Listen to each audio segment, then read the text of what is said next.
welcome officially to the October edition. These sessions provide an amazing opportunity for all of us to learn from speakers who work with businesses around the world, and they help us think and perform at a higher level in a variety of different ways. So CC Talks are open to every member around the world from Corporate Connections and their guests at no cost as a benefit to your membership. So I'm excited that you've all taken advantage of this opportunity to be here and to learn from our fabulous speaker, which I will introduce in just a moment. This and all of our CC Talks are organized in collaboration with our partners at Right Selection. And Right Selection has been an extraordinary partner to us across multiple years, with multiple opportunities that they've been presented with to deliver fantastic speakers for all of our benefits at regional events, at national events, and even our global convention, which we'll talk a little bit more about at the end of the session today. They really do a fantastic job of identifying speakers. And they also offer coaching and training as part of their suite of services. So a quick introduction to Right Selection. We've got a very brief video just as a way to say thank you to our partnership with them. So if we could cue that video, it's about 60 seconds long, and then we'll introduce our speaker. Your next conference needs to make an impression, and finding the right speaker sets the stage for your success. But finding one that's available and affordable, that's the challenge. The wrong speaker can result in low attendance, embarrassment, and brand damage, while a great speaker will educate, engage, and inspire your audience. How can you guarantee your success? That's where Right Selection can help. With over 20 years behind us, we have more experience booking speakers and managing events than any other speakers bureau.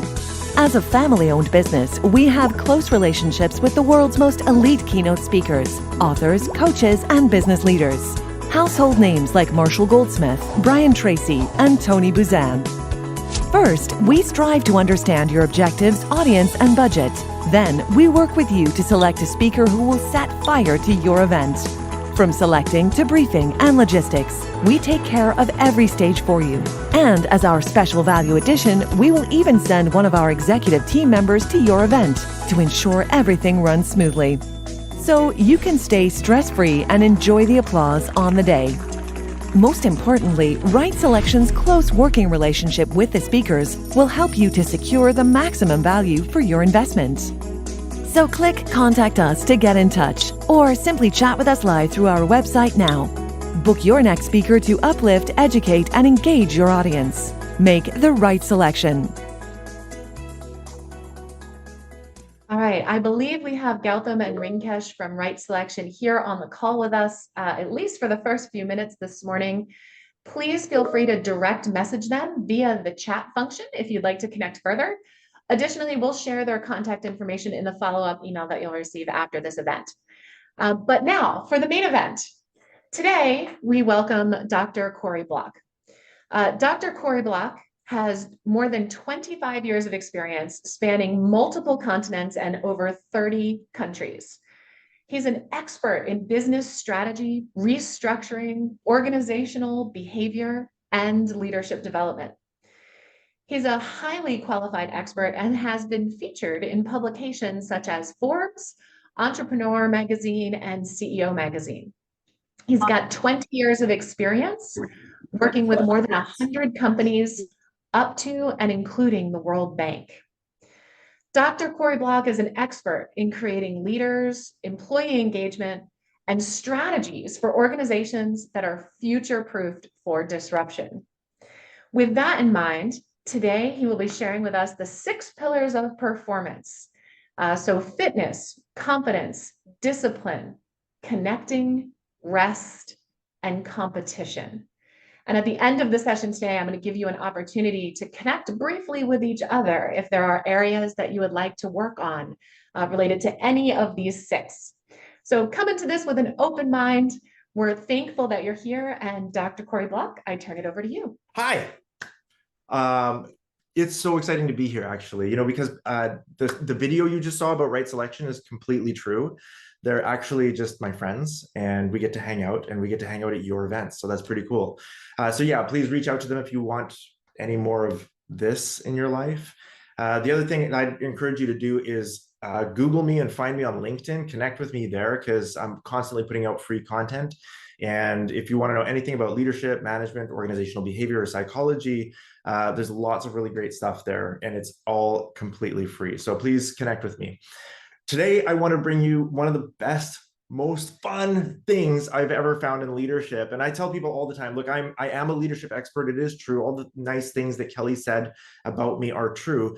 But if you want to learn leadership, don't follow me, follow the science, because that's what I'm doing. I'm following the science. So the science of leadership, we've just studied over a number of years. I have a lot of gurus in my life whose books I've read and whose science I've followed. And now I'm the one that's also writing the books and doing all of the research myself. So I'm postgraduate professor of strategic management at Monarch School of Business in Switzerland. I am also a board certified master neuroplastician with the Institute of Organizational Neuroscience. And I'm helping to start a new field of study, which is evolutionary neuroplasticity in coaching. And so all of those things kind of blend together into what is my passion, my absolute most amazing thing, which is just messing with people's lives. And not just people. Like I love messing with leaders' lives, and I love being able to improve the quality of their lives and vicariously the quality of their employees' lives at the same time. And so I get to work with leaders from Microsoft, from the United Nations, from World Bank, from some really, really amazing companies with a lot of influence. And so that's been a really incredible part of my journey over the last number of years. But right, I want to provide a lot of value for you just in a short period of time. And I want to do it quickly so that we can have a lot of time for chat, for Q&A. Please mark down your questions because I do want to be able to interact with you. Oh, where's the chat feature? Great. I do want to be able to interact with you over this time and make sure that I'm answering the questions that you have the most. The 6 pillars of executive performance are a product of my irritation, my frustration with some of my own clients. I'm not going to lie. Like I have had some absolutely amazing executive level clients over the years, and I've had some absolutely mediocre executive level clients over the years, and there doesn't seem to be any sort of outside indicator of whether the CEO job title is going to give you somebody that's high performing or really kind of mediocre or low performing. And so I started to study my own clients and other leaders that I was working with, and to try and figure out what the differentiators and drivers of high performing executives actually were.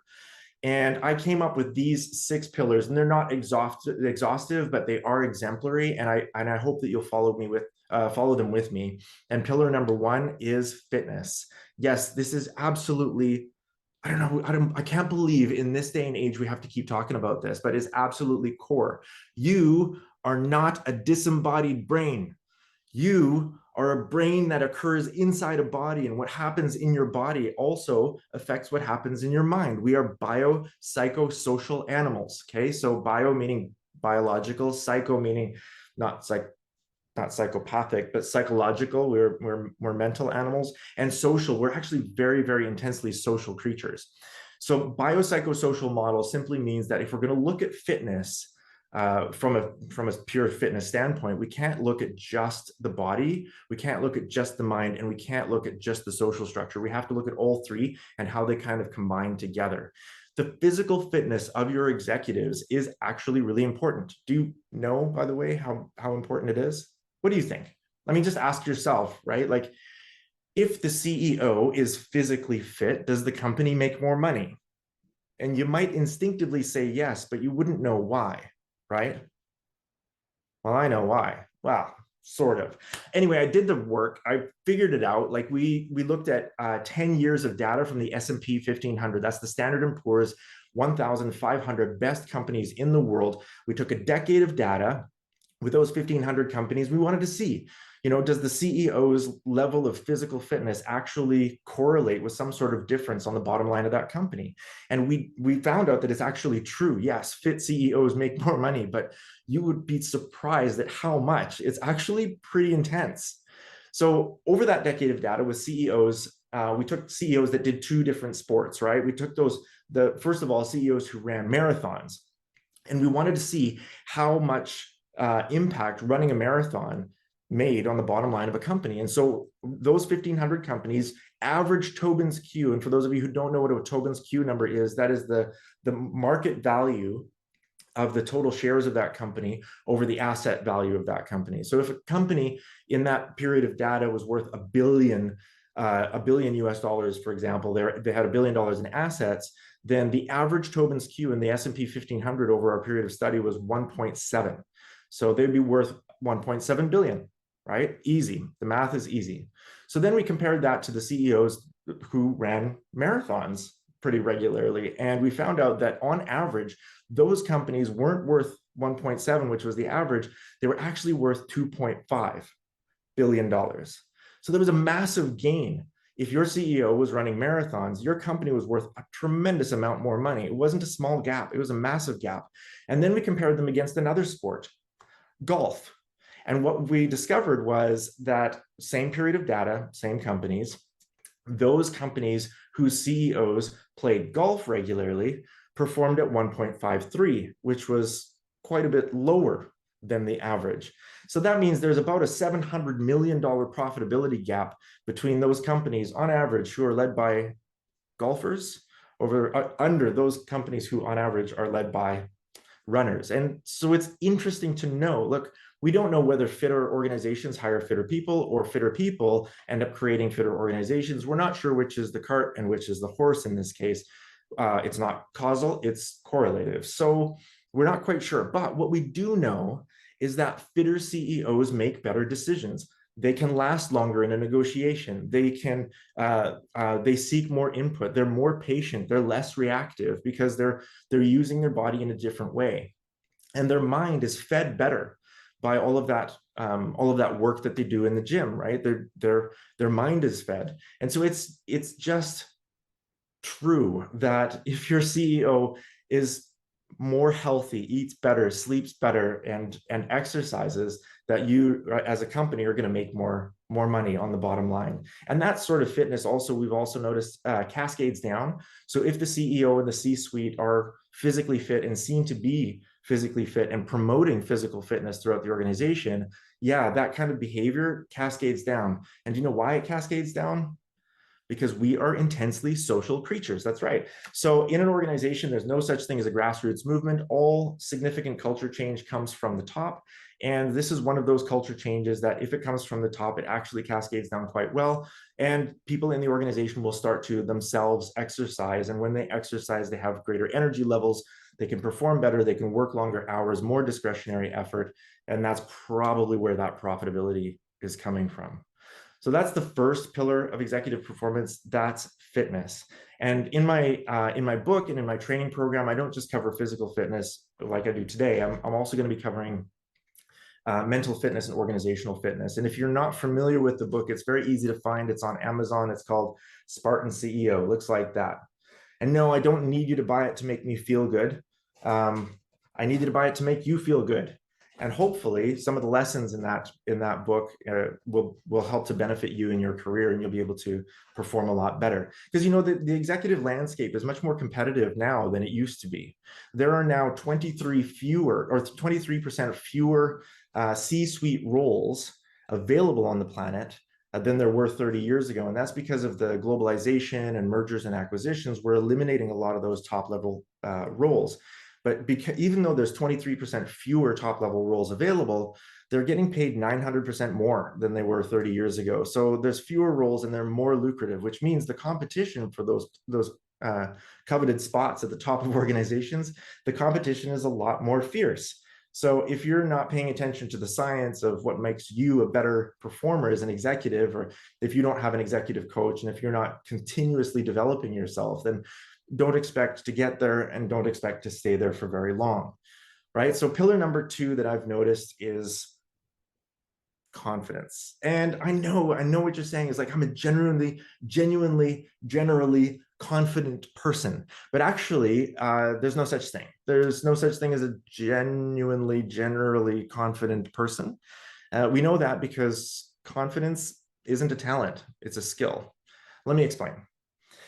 I'm pretty confident on stage. So if I'm in front of an audience of 3,000 people, I've got my slide deck behind me and there's lights and cameras and action, and I'm wandering around back and forth on stage, I'm very, very confident in that context because why? I've been there before. I've earned the right to be there.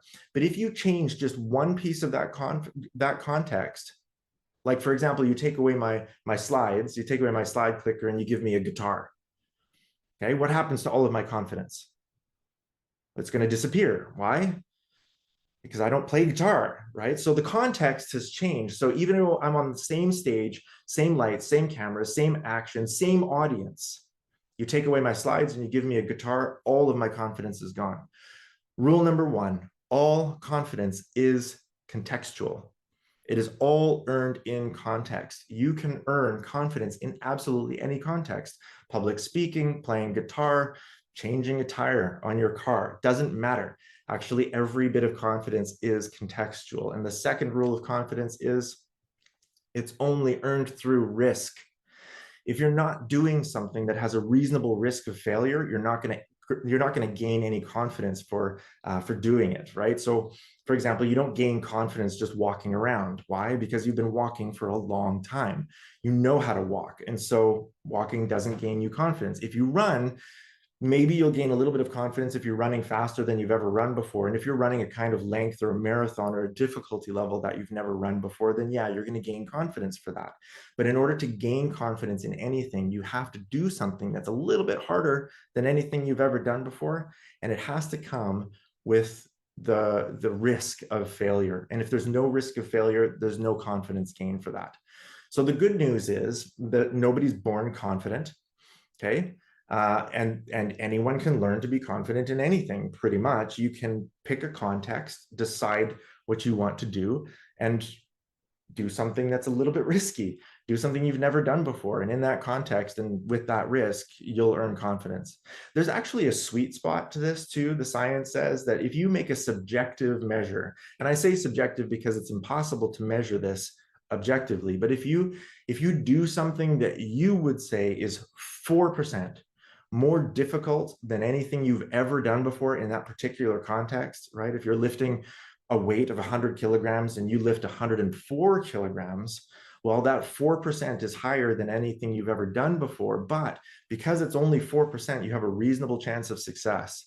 And so there's that psychological sweet spot where if you can pick something in any context that you would say is 4% more difficult than anything you've ever done before in that context, chances are pretty good that you will succeed, and it's enough of a jump that you will gain confidence for taking that risk.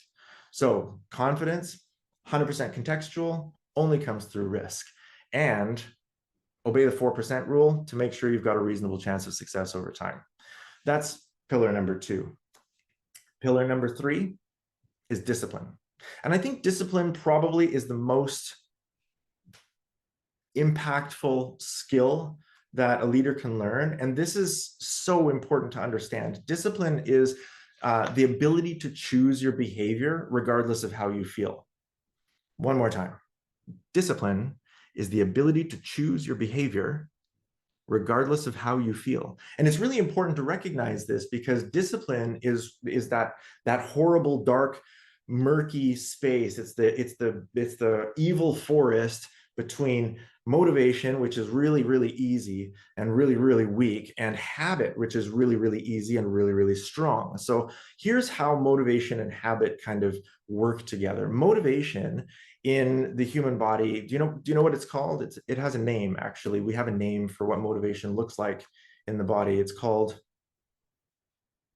dopamine. Right. So dopamine is produced here in the ventromedial prefrontal cortex, just behind the front part of your brain. There's a little hit of dopamine when you feel motivated to do something. So say you have an exercise goal and you're sitting on the couch and you're like, oh, I should really go for a run.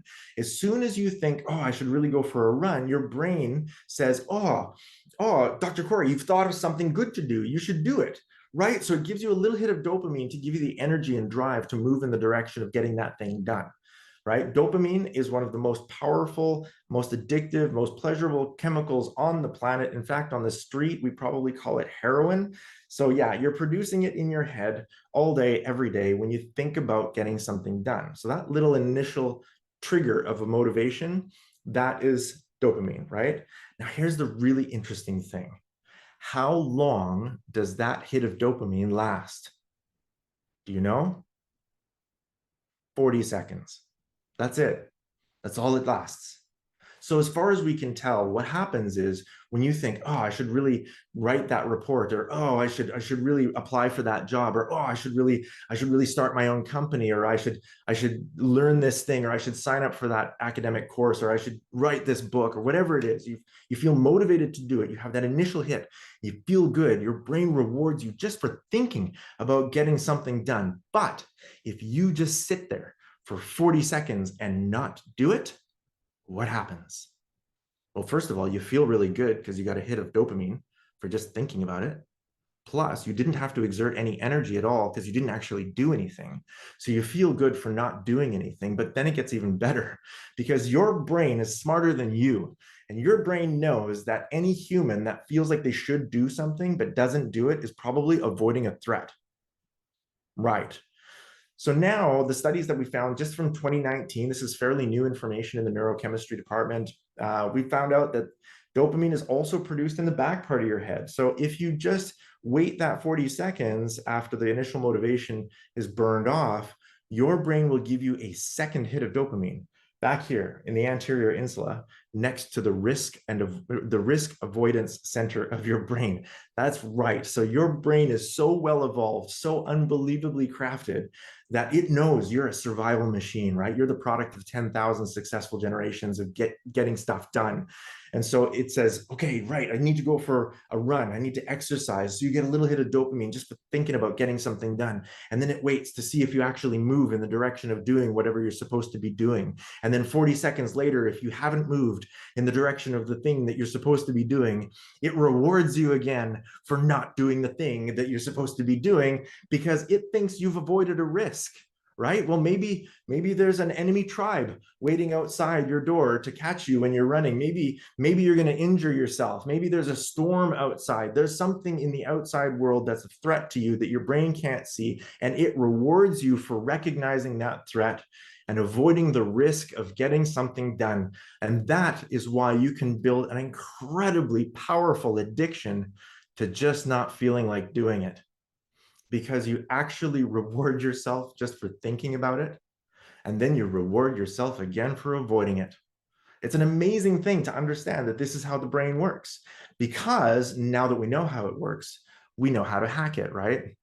We humans, we are unbelievably incredible creatures, right? We're creative and wonderful and loving and passionate and powerful, and we're also kind of terrible and mean and to each other, and sometimes all in the same day. And sometimes if you're married, all to the same person on the same day, and that makes us very complex. But one thing we are finding out is that we're very, very hackable. And this is one of the quickest hacks that you can have in your life, is to be able to change what you do in spite of how you feel, right? That's discipline. And so the discipline is, as soon as you have that initial motivation, you have that first thought, I need to write the report. I need to go for a run. I need to do this. I need to do this. The first thing you do is stand up. You have to stand up and start moving in the direction of doing whatever you're doing, so that your brain rewards you for starting instead of for avoiding whatever it is that you're doing. And the trick is that you don't have to do a lot.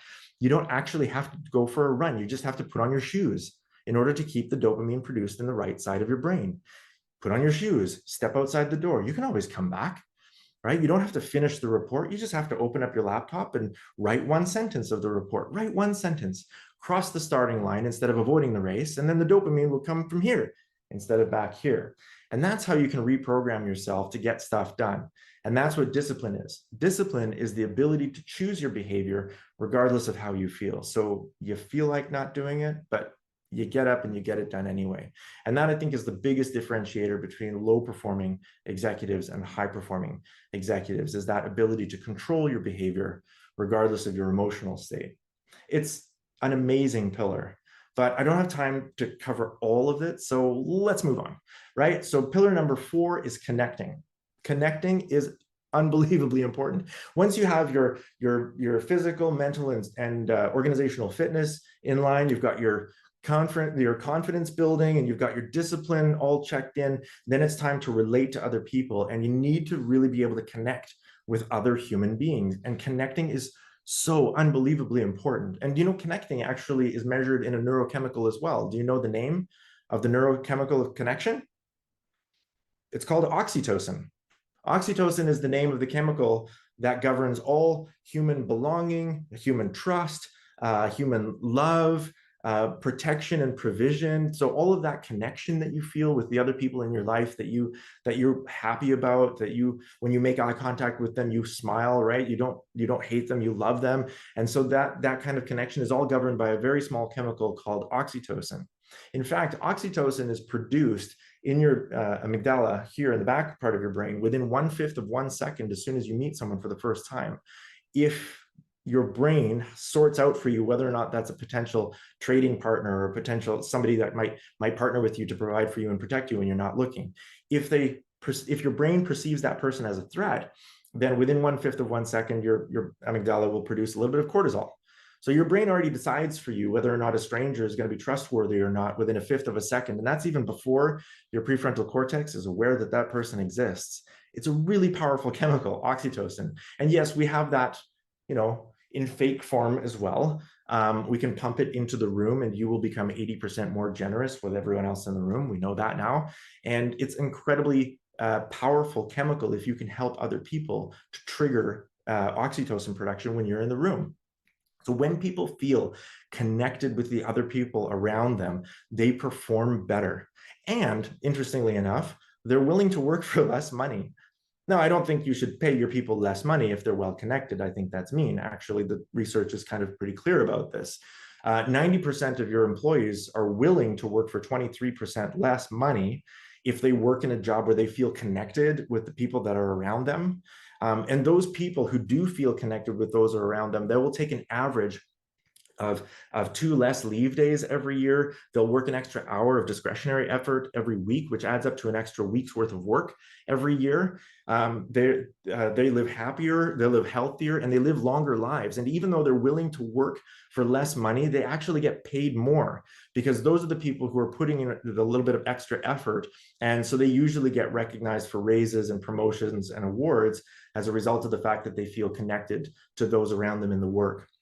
And there's lots more research about this. Like we know that if employees feel connected to a job that they find meaningful and they're, find a good network there and they're producing lots of oxytocin and dopamine in their heads when they're at work, those companies have 41% less absenteeism, 59% less turnover, 17% higher performance, and 21% greater profitability. And this is not a small study. This is Gallup, 50,000 business units, 20 years of data, 1.4 million employees. Yes, 21% more profitable if those employees feel connected. And that's such a simple thing, but it's so powerful. And actually, interestingly enough, 70% of the variance on all of those cool statistics I just gave you boil down to a single relationship in the organization.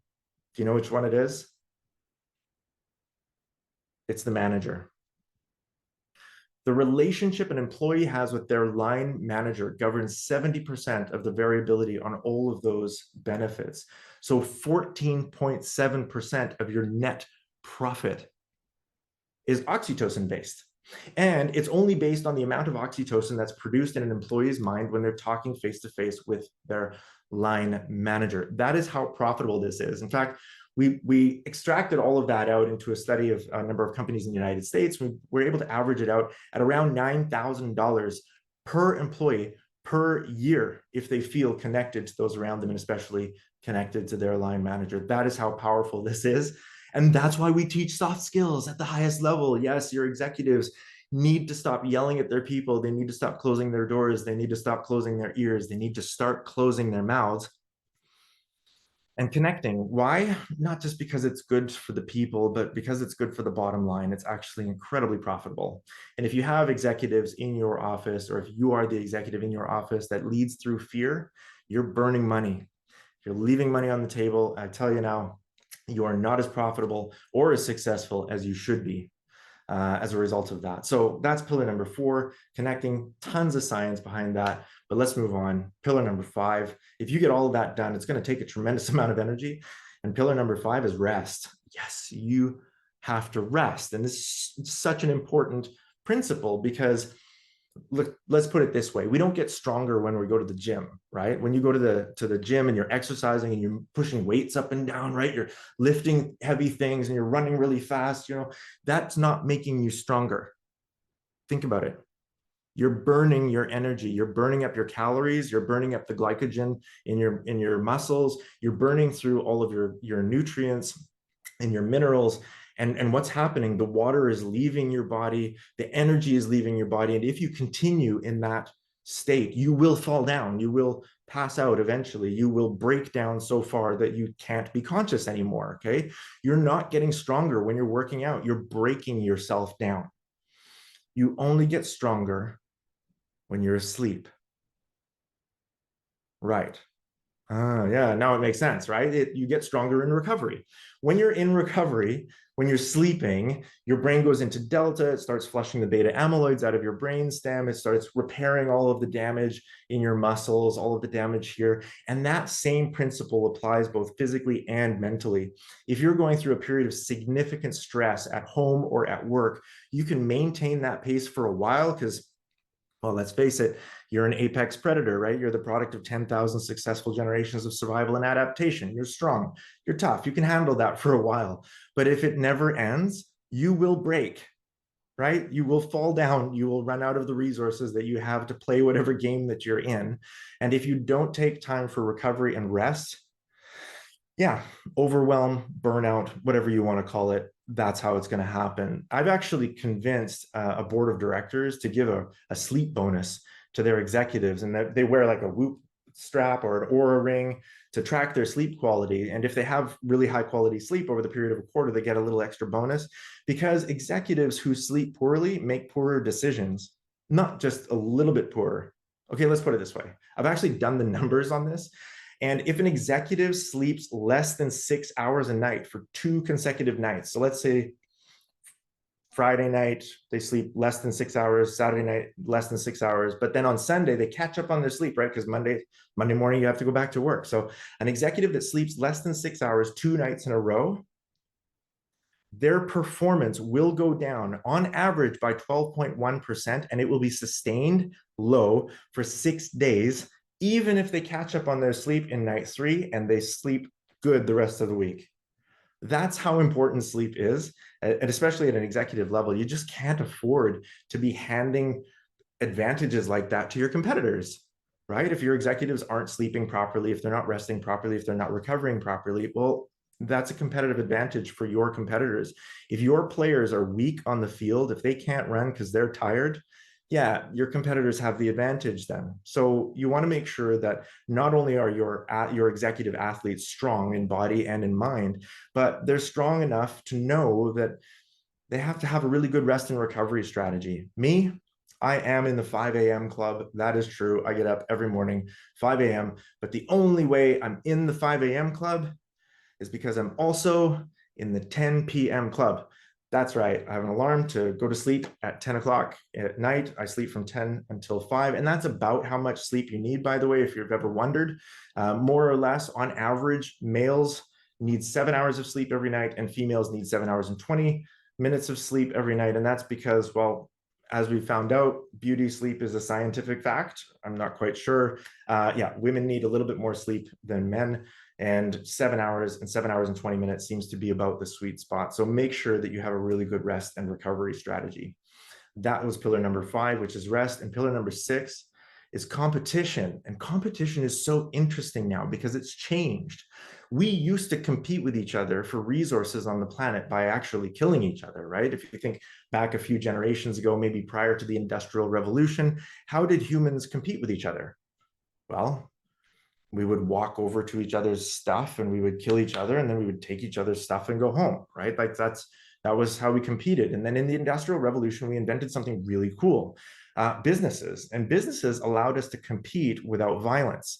It means that my tribe can compete with your tribe, but we don't have to actually fight each other for the resources. What we do is we look at a third-party arbiter called the market, and we tell the market, hey, pick my product or pick their product. And if you pick my product, then the resources flow in the direction of my tribe. And if you pick their product, then the resources flow in the direction of their tribe. And so that economic competition, that tribal economic competition, became the new norm for how we compete with each other. And this is so cool because it allows us to compete without violence, and it allows us to benefit from something that we've never been able to benefit from before.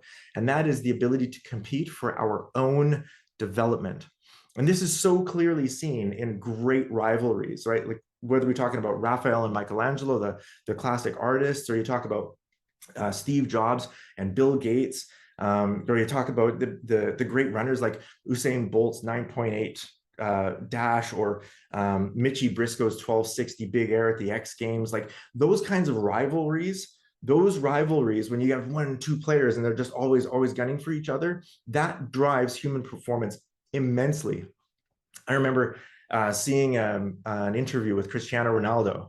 And Cristiano Ronaldo and Lionel Messi had been passing the Ballon d'Or back and forth between each other for like a decade. And they were for sure like number 1 and number 2 footballers in the world for a long time. And number 3 was like here. They were just so good. And Cristiano Ronaldo said in the interview, he said, listen, Lionel and I, we don't get together for dinner, but I don't see any reason why we shouldn't, because I'm undoubtedly a better football player because he exists. Lionel Messi and Cristiano Ronaldo, they only see each other on the pitch maybe once, twice a year. That's it. But they have been in rivalry for so long. And because of that rivalry, both of them are better. And this is exactly the same thing that happened in 1997 with Apple. So in 97, in the fall of 97, Apple Computers Corporation was about 90 days away from insolvency. They were about to go completely bust. They had spent their last dime buying back Steve Jobs and Next Computers to get him back onto the board of directors and as the interim CEO, but he had no cash. There was no cash to do anything with it. And so the world was just watching as Apple Computers Corporation was headed toward this incredible financial cliff. And guess who rescued them? Bill Gates. That's right. Bill Gates bought 1/3 of the preferred stock in Apple Computers, and everyone was shocked. Nobody had ever seen a play like this in business. And so he was interviewed a number of times about this, right? Like, Bill, what are you thinking, man? If you just go home and eat your cereal, your biggest competitor will die. And Bill said, no, that's not an acceptable outcome for me. He says, listen, if Apple dies, then Microsoft will never know what it's capable of. We're stronger because they're competing with us, and there's no one else to take their place. So he bought the preferred stock, sold it back about 3 years later after they'd created the iMac, and they had, they turned their $600 million loss into a $600 million cash profit. And that was an incredible story, but it just really goes to show the change, the way that we've changed in terms of competition. Now we compete. Yes, we compete for resources on the planet. And whenever I compete with my competitor, I'm taking resources away from them, or they're taking resources away from me, but it's a peaceful competition. And I'm so grateful for that peaceful competition, because if I know who my competitors are, I know how good I have to be. And that's the real driver behind the difference, behind really high performing executives as opposed to mediocre performing executives. They know who their competitors actually are. Their competitors are not in this office. Their competitors are out there in the other organizations that are in their industry and taking money away from their economic tribe. And when they pit themselves directly against those competitors, they do it for their own self-development. And that's what ends up happening is if you have a really, really good competitor and you know who they are, even if they don't know who you are, you will develop yourself to compete with them. So we don't compete anymore for the sake of dominance. We compete for the sake of self-development. And I'm only going to know how fast I can run if I'm running against somebody that's just a little faster than me. Right. So those are the 6 pillars of executive performance. Those are the big differentiators between low performing and high performing executives.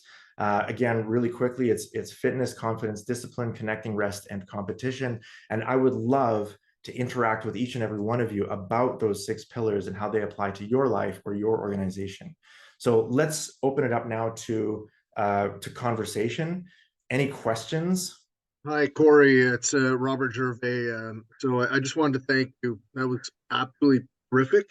It was a good reminder of I think some things that we knew and probably a whole lot of things we didn't know. And it's funny, I now realize why I feel so good, because I think of exercising 4 or 5 times a day and I don't. So I'm getting a double hit each time. So that's terrific. Um, But some good motivation. I don't know about the rest of you. While he was speaking, while Corey was speaking, I actually wrote to someone else who's on this call uh, to ask him to be my accountability partner to start doing some things that I'm thinking about and have not done. So I'm gonna act on. I don't think you were giving advice necessarily. There's advice Yep. that came out of it. And with that in mind, let's open this up. Just want to say how much I appreciate what you just shared. And I'd love to hear what other people. I see some Q&A coming in. And Kelly, I know you're going to run the Q&A, but I just wanted to jump in and thank you personally for this and encourage everyone. We've got time. I want to encourage all of you. This is your chance to ask as many questions as you want. Dr. Corrie Block is a top speaker. Tough to, and I know he said reach out to him, but he's also a very busy person. So let's take advantage of this time. With that in mind, let's jump right into it. I will turn my camera off so you guys can focus on Corrie, and we'll go from there. Ellie, get away. Excellent. Thank you, Robert. And I second those thoughts, by the way, by Robert. I'm going to trade in my golf clubs for running shoes. Apparently, that is my big takeaway from this so far, and also work on getting a good night's sleep. What I would love to have happen here are two things, just to gauge some interaction or encourage some interaction here. In the chat box, if you think about one of those 6 areas where you are strongest, right? Is it fitness? Is it competence? Is it discipline? Is it connecting? Is it rest? Or is it competition? Just go ahead and drop it into the chat box, the one that you think you are the strongest in. And as we go into Q&A, I'm going to encourage everyone else to look at that list and direct message and set up a one-to-one with the person who is strongest in the area that you would like to focus on for yourself and your own executive performance. Let's just get people connected here around the world. So I see lots of things coming in here. So take a look at that list as we launch this Q&A and say, oh, so this person's great at fitness. I want to reach out to that person and get better at that. This person's great at connecting. I want to reach out and do a one-to-one with this person and get better at connecting. So we'll leave that activity happening here in the chat box as we move into Q&A. As I mentioned at the beginning, the note that I sent through the chat box, there is a Q&A button down either at the bottom of the screen or the top of the screen, depending upon how your screen is set up. But in that Q&A button, please go ahead and type any questions that you have for Dr. Corrie Block in there, and we will moderate those. So we do have a couple that have come through already. So Corrie, first question is coming from Patty McDonald. How important is it to have balance among these 6 pillars, and how do you measure that? So Corrie, over to you. It's a good question. You don't have to master all of them, but you can't ignore any of them. Let's put it that way. I tried to figure out which pillars mattered to everyone, like across the board. Obviously, we're all humans, right? And humans need to sleep. So rest is a differentiator for everyone. It doesn't matter your place in society, your gender, your age, you have to rest. If you don't rest, your brain doesn't get a chance to repair, your body doesn't get a chance to repair. So that is kind of a universal thing. And it seems to be universal across all of these 6 pillars. If you're, it doesn't matter where you're from, what your genetics were, if you're not physically fit, you will not make as high quality decisions as you should. And that's across the board. And things like discipline, things like confidence. When I discovered that those 2 things, confidence and disciplines, were not talents, but they were skill sets, and you could learn to be disciplined in anything, and you could learn to be confident in anything, then again, that applies across the board. And the same with connecting and competition. Competition is actually a variant of connecting. You're connecting with somebody else for the sake of your own self-development, even if they're not aware that you're there. But those 6 pillars, and the reason why I call them the 6 pillars of executive performance is because they apply to everyone. If you feel particularly weak in any of them, they are skills. Anyone can get better, right? So you don't have to master all of them, but you can't ignore any of them, and try to make sure that you're at least really, really strong in 3 of those if you want to compete for those high-level executive roles. Amazing. All right. Thank you, Corrie. Next question. Can you share more on the reward mechanism with an example of the first 40 seconds and after those 40 seconds? Working on getting something done the way we want rather than procrastinating. I love this Yeah. one, speaks to my heart. So, Corey, over to you. Yeah, procrastination is a chemical addiction to dopamine produced in the anterior insula of the brain. That is the neuroscientific definition of procrastination. It's addictive behavior, right? So at some point, it's like, oh, it's not my fault anymore because I'm actually addicted to not doing anything, and that's true. It's a heroin level addiction. Okay, it's not small. It's a big thing. And so you know those people in their lives, they just consistently procrastinate, especially in certain specific areas or maybe even in general. And that's because you feel really good just for thinking about doing it and then actually avoiding it. You get 2 hits of dopamine for that. So you really have to be aware of that. Procrastination isn't evil, it's not malicious, it's your brain's way of rewarding you for avoiding risk. Okay. Once you recognize that it is a dopamine level addiction, then you have to be able to short circuit. You have to be able to do something after this initial hit of dopamine is produced and before this secondary hit of dopamine is produced. And so what I suggest is 2 principles. One is you have to lower the activation energy that's required to get something done. So again, don't go to the gym, just put on your shoes. Don't write the report, just write 1 sentence. Don't read the book, just read 1 sentence.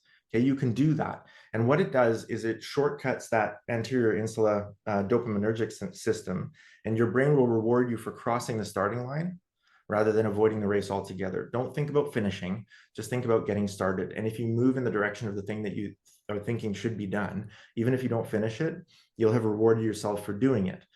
If you do that 21 days in a row, no days off, 21 days seems to be a pretty sweet spot for wiring your brain differently. If it's firing at about the same time every day in the same direction for 21 days with no days off, it'll fit that new trigger into your circadian rhythm.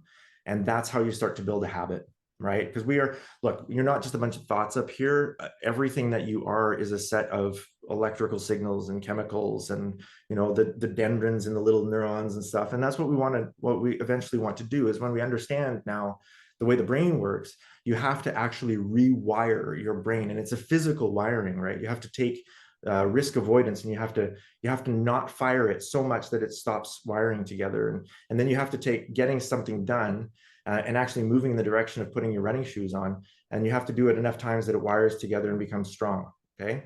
So that's how it works physically in your brain. I hope that helps.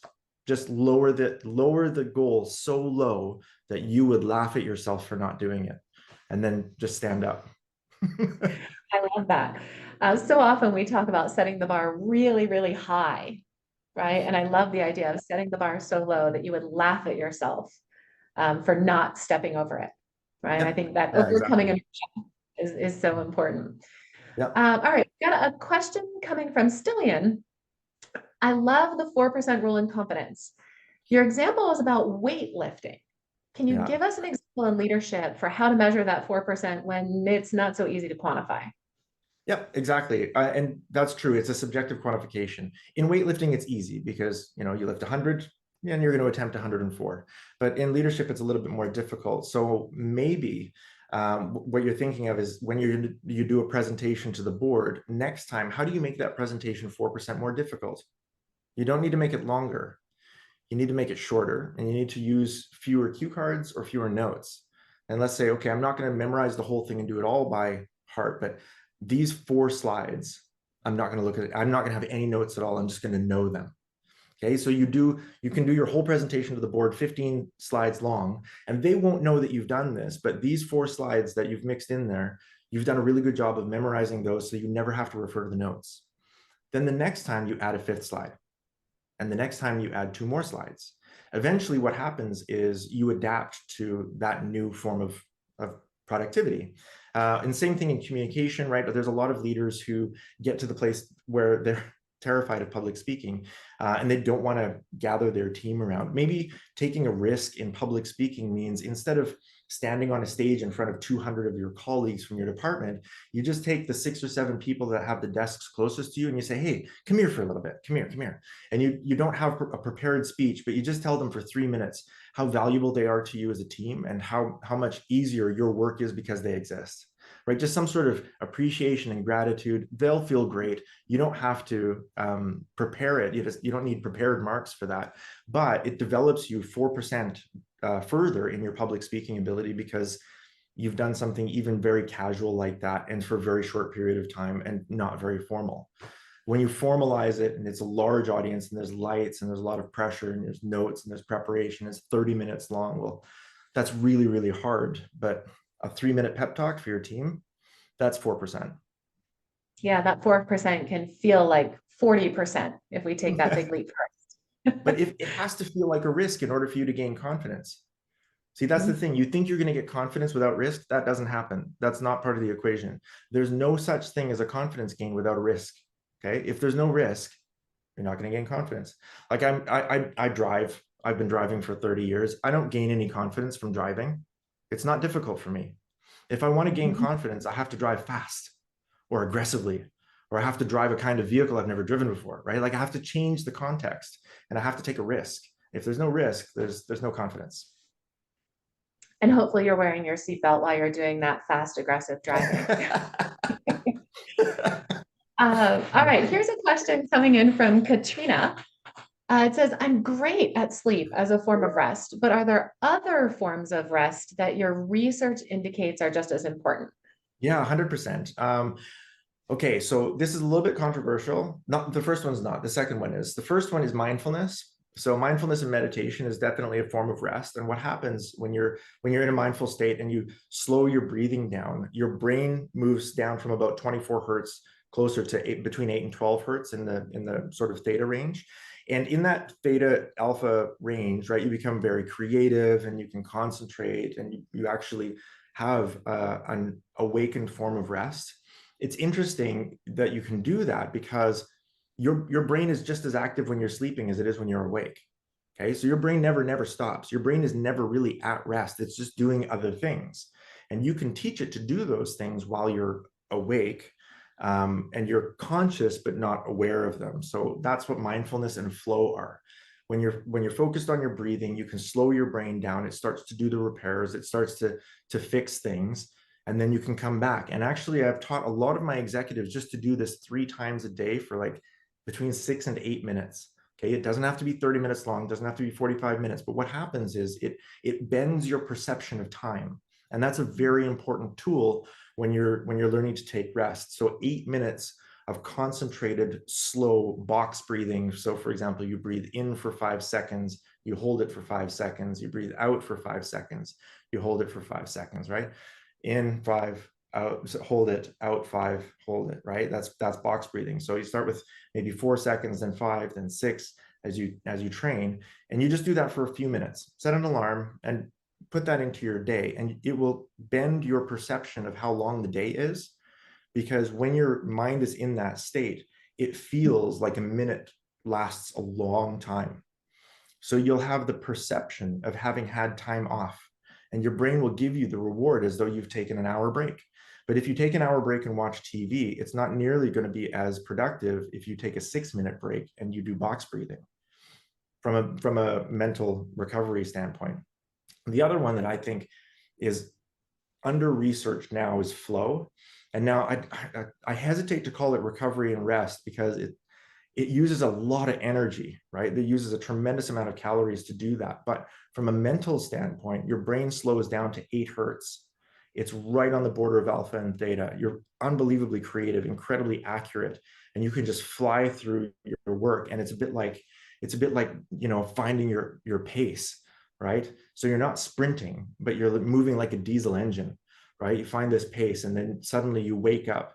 You have this experience of waking up even though you've not been asleep, and it's like 3 hours has gone by because you've been in the zone and you've kind of lost track of time. And that's another way to bend time, right? So at the end of that, you actually feel incredibly energized.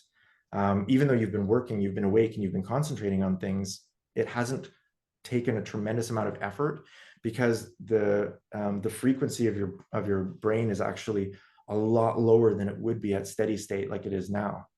So those are definitely awakened forms of rest that I recommend everybody should play with. They're incredible tools. Wow, amazing. Yeah, flow state is just so amazing once you enter that zone. I know exactly what you're talking about there, and it certainly is a good feeling. We've got, I think, three more questions, and then a couple that have come through in the chat box. So while we go through these last couple of questions, we are going to drop a link to a survey for Corrie in the chat box here for everybody. If you wouldn't mind just clicking on that and giving us your feedback about this presentation, that would be fantastic. But connected to the topic of sleep, we've got a question coming in from Eric in Hong Kong. I always want to sleep at 10, but it's hard to fall asleep. So any tips for this? Yeah, 3-2-1 rule. Don't eat 3 hours before 10. Don't drink anything 2 hours before 10.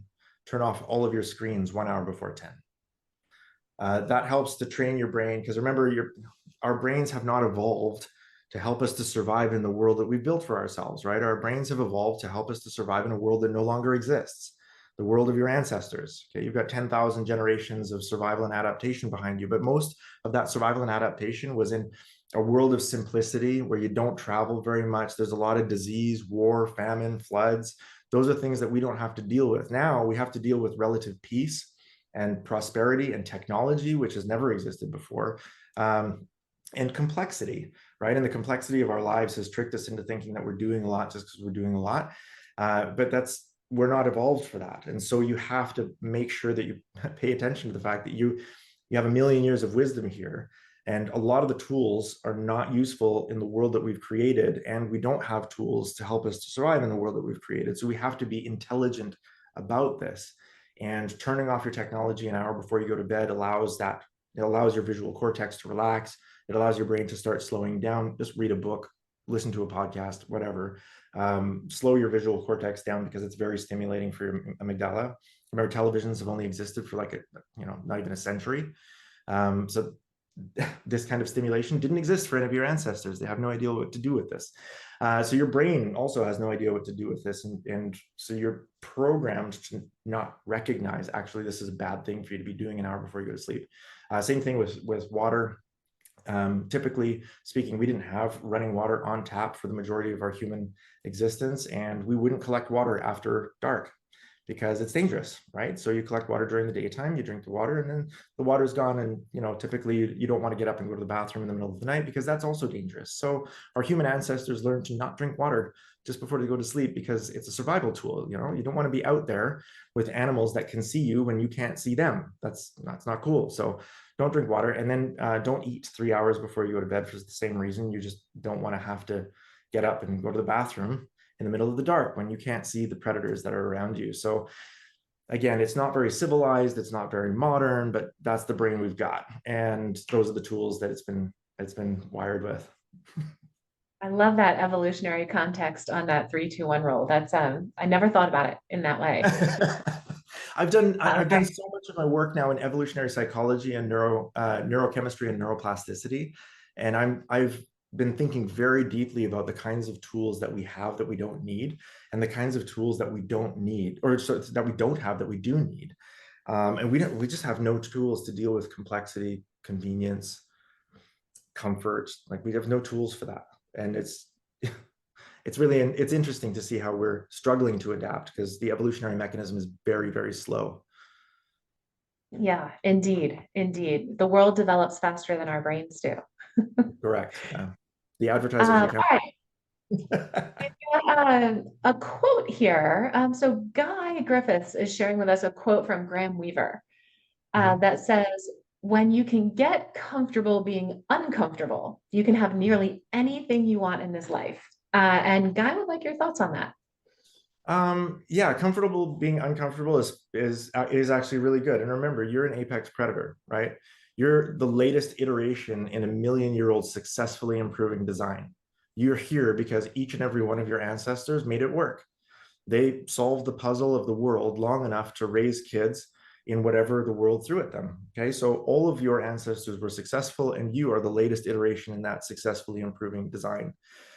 the comfort that we have now is unlike anything your ancestors ever dealt. They've never had this kind of level of comfort. And so we're not actually designed for it.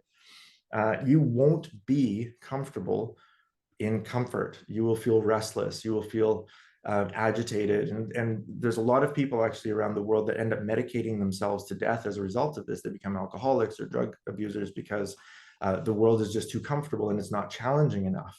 So one of the best things that you can do is treat yourself like an apex predator. Okay, you're the most dangerous, most clever animal on the planet, and you're the latest version of a million-year-old successful design. So treat yourself like that. Do something that's hard. Do something that's very hard, physically, mentally, socially. Break those chains. You know, get out there, take the risks, and do something that's deeply uncomfortable. And look, I'm an expert in this, but I'm also still learning what it's like to experience these things. So I'll tell you what my comfortable, uncomfortable goal is for 2024 is to get my solo skydiving license. And now because you don't know me, you don't know that I shake on ladders. I have a crippling fear of heights. And it's so embarrassing to talk about. And my wife, God bless her, she tolerates me and laughs. But you know, my male ego is so broken by the fact that if I just get on a ladder to hang a painting or a picture in my house, and I'm almost more than 2 meters high, I am physically shaking and sweating. And it takes me about an hour and a half to come down from that, not to come down from the ladder, but just to relax after hanging a painting on a ladder that's 2 meters up. It's just ridiculous. So I decided that I really want to deal with this. I want to rewire my own brain where this particular discomfort is happening. So I did a tandem skydive jump about 3 weeks ago. In that process, I know all of the tools. I recognize the chemistry. I'm naming the chemicals while they're being produced. I'm talking with my amygdala the whole time, getting it used to this kind of crazy environment. We're talking about, you know, me and myself and I were discussing the engineering, the material the straps are made of, the material the parachute's made of, the survival instinct of the guy that's strapped to my back, like all of that. Like we're having these incredible dialogues. On the outside, I'm cool as a cucumber. You wouldn't have noticed, but on the inside, I'm just a terrified, horrible, shaking little crazy person because, well, all of the ancestors in my past survived by being respectful of heights, right? Like the ones who weren't afraid of heights, they're not here. They didn't make it. Their children were never born. They're at the bottom. Get it?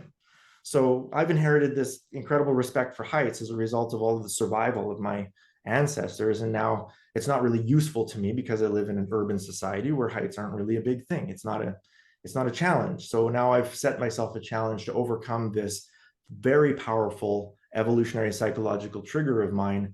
And I'll be getting my solo skydiving license probably within the next 8 to 10 weeks, early into 2024 at the latest. Wow, congratulations. Yeah. I know from previous conversations with many members of our community, some of which who are here today, that they would jump, no pun intended, at the chance to go skydiving with you. We've got a support crew here for you as well. This is quite an adventurous group that we have around the world. All right, several people have asked about the title of your book and where to get it. I just dropped that back into the chat for everybody. We've Yeah, got it's one on more. Amazon. Oh, perfect. Excellent. Yeah. We've got one more question coming in from Prakash, which is, how can I wisely choose a competitor to ensure that the competition doesn't negatively affect me emotionally? Okay, Any so tips for that? it's very good. Actually, the competition needs to affect you emotionally in order for you to, but not in anger. Okay. You have to have that kind of competition, like I said, between Ronaldo and Messi. They're not angry with each other. Okay, one of them is disappointed when they don't win the Ballon d'Or and the other one does. They're like, you know, Cristiano got it this year, right? But it's not. They don't hate each other. They respect each other's power and each other's skill level. It's like, okay, so what do I need to do next year? And it's the same thing with gold medal athletes in the Olympics coming back after winning a gold medal, and those kinds of rivalries that happen at the top of sports. They happen at the top of surgeons. They happen at the top of violin players. They happen at the top of every game in humanity. So look for someone that's playing your game at about your level or a little bit higher. and figuring out why it is that they're a little bit higher, a little stronger, a little smarter, a little faster, a little better networked, a little more influential, a little better known than you, and chase them down. Even if you don't tell them that that's what you're doing, you can dissect them as a competitor, okay? And you can put, your vision wall of that particular person or that particular industry or that particular company on your wall and say, oh, this is what they're doing. Well, I'm going to do it better. This is what they're doing. Well, I'm going to do it better. I see this person is online constantly talking about that. Well, I'm going to learn that better, so you can trigger that competitive mindset without letting it drag you into depression or drag you into anger as a result of that. Let it energize you. I love that. Yeah, incredible advice.